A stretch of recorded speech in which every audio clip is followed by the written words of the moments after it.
Degree పైన interest చూపిస్తలేరట. 4,36,000 సీట్లుంటే చేరినోళ్ళు 1,41,000 మందేనట. ఆ దోస్తు అడ్మిషన్ ప్రక్రియ కూడా ముగిసిపోయింది.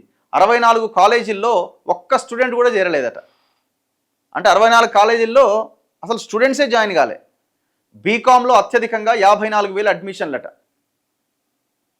ఇగో గత 5 సంవత్సరాల్లో డిగ్రీలో అడ్మిషన్స్ ఎట్లున్నాయంటే ఇప్పుడు 2021-22లో 2,55,132, 2022-23లో 2,12,818 తగ్గుకుంటూ వస్తున్నది చూడండి.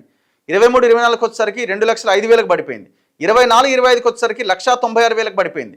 25-26కి వచ్చేసరికి 1,41,590కి దారుణంగా పడిపోయింది.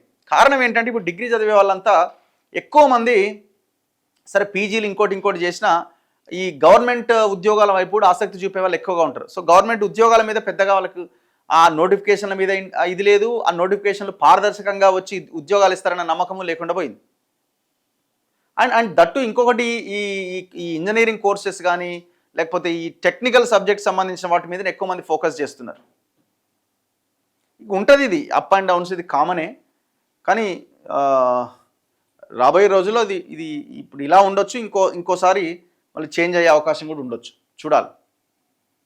ఇవన్నీ చదివిన వార్తలే మనం. ఇక కొత్తగా నేను రేవంత్ రెడ్డి ఇచ్చిన స్టేట్మెంట్లు ఇవన్నీ.